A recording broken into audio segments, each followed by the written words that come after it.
In this video, we're going to look at rotations of conic sections in the xy plane. To begin, let's consider a circle of radius r centered at hk.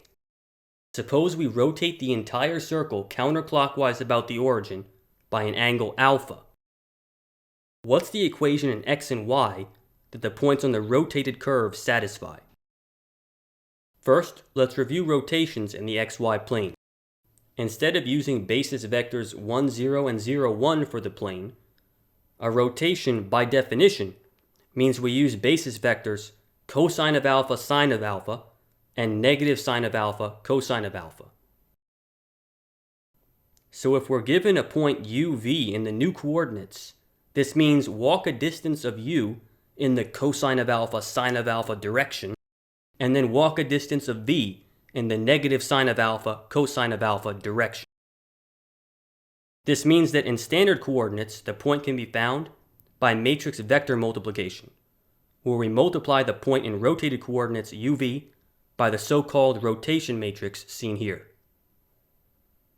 Note that in a rotation, the obvious transformation is from the rotated coordinates to standard coordinates, but we can invert this to send standard coordinates to rotated coordinates. We do this by inverting the rotation matrix. The transformation seen here sends standard coordinates xy to rotated coordinates uv. Back to the circle example. By definition of rotating, the new circle center must be at position hk in the uv coordinate system. So in the uv coordinate system, our rotated circle still satisfies the same algebraic equation it originally satisfied. U minus h squared plus v minus k squared equals r squared.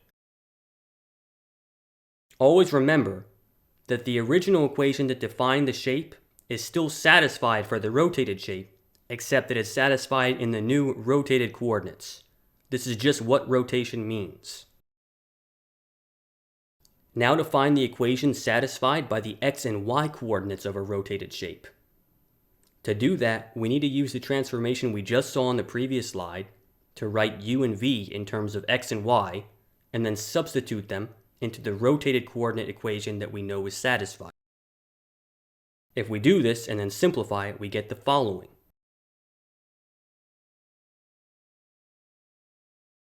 This is the equation for the rotated circle.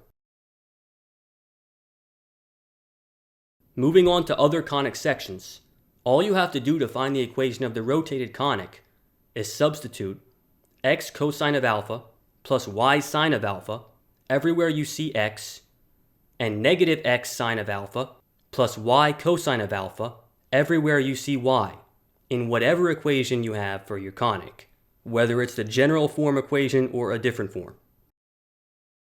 All that's happening in a rotation is that we're changing our basis vectors, and the same equation our shape originally satisfied will be satisfied again, but in the new rotated coordinates.